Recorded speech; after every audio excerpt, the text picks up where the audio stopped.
In this video, we're going to learn how to write and simplify ratios.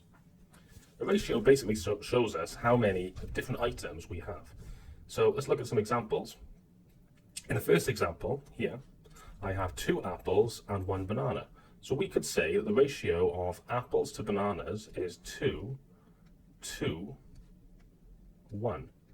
So whenever we say 2 in a ratio, not as in the number 2, but as in the ratio of girls to boys in a classroom, for example, you would use this colon symbol.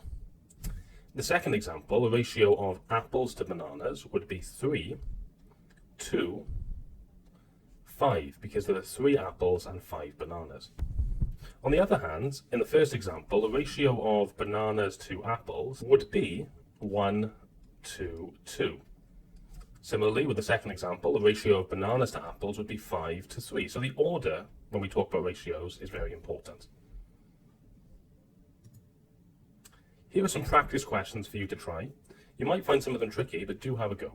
Please pause the video now, and when you're ready for the answers, press play. Here are the answers. Notice, for the first question, it's very straightforward. There are 12 boys and 15 girls, so the ratio of boys to girls is just 12 to 15. Just remember the order. Boys first, because I've written boys first, and I've written girls second, so it's 12 to 15. In the second question, the ratio of girls to pupils, you might have put 15 to 12, but be careful, make sure you read the question carefully. We need to write down how many girls there are, and then write down how many pupils there are. In the second question, we have, for every three red beads, there are 5 blue beads. Therefore, the ratio of blue beads, so blue beads, you write the number of blue beads first, to red beads, writing the number of red beads second, is 5 to 3.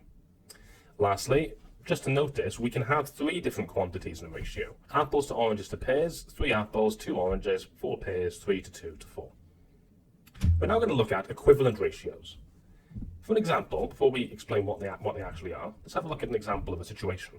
There are 2 boxes. In the first box, there are 2 apples and 3 oranges. In the second box, there are 4 apples and 6 oranges. This is an example of 2 equivalent ratios. The ratio of apples to oranges in the first example, in the first box, is 2 to 3.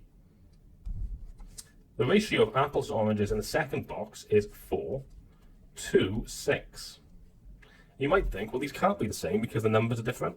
But in fact, these are equivalent ratios because in the first box, for every 2 apples, we can match the 2 apples to 3 unique oranges.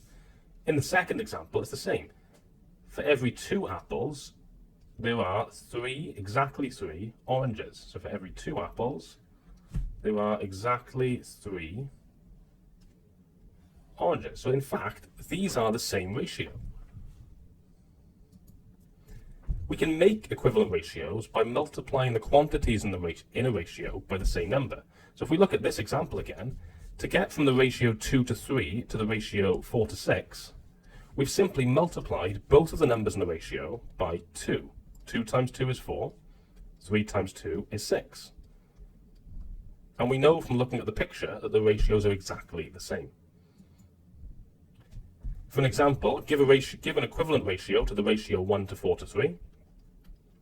All I would need to do is multiply each of the numbers in the ratio by the same number. So for example, I could multiply each of the numbers in the ratio by 3, which would give me 3 to 12 to 9, and that would be an equivalent ratio. In another example, the ratio of boys to girls in a class is 2 to 3. If there are 12 girls in the class, how many boys are there?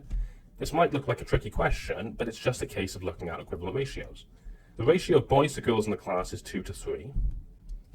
So remember, the girls form the second part of this because I've written girls second, boys to girls 2 to 3. Now we know that there are 12 girls in the class, so what I could write down is that the ratio of boys to girls in the class is something, I don't know how many boys there are, to 12.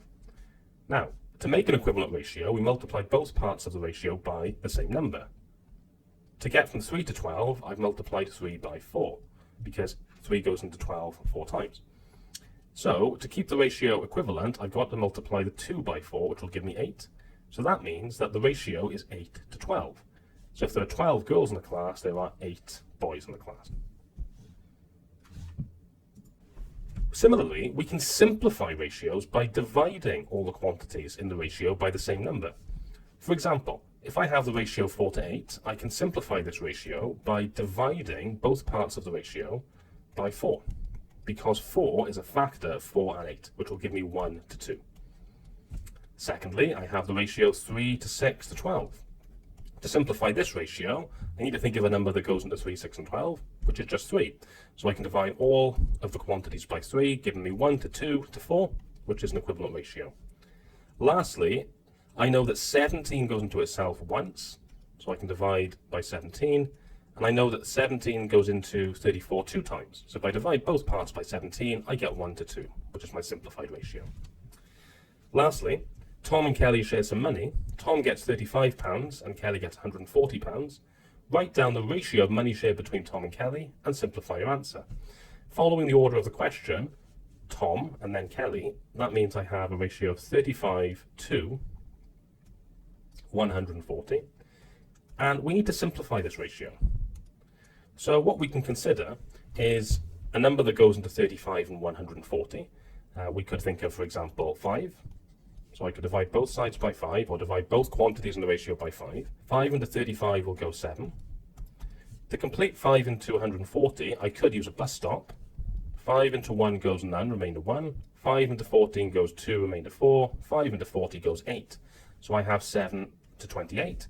And I can simplify again. There's no problem with dividing both parts of the ratio again. And I can divide both parts by 7, because 7 goes into 7 once, and into 28 4 times. So the ratio is 1 to 4, which means that for every pound Tom gets, Kelly would get £4. Here are some questions for you to try. Pause the video and have a go at them, and when you're ready for the answers, press play. Here are the answers.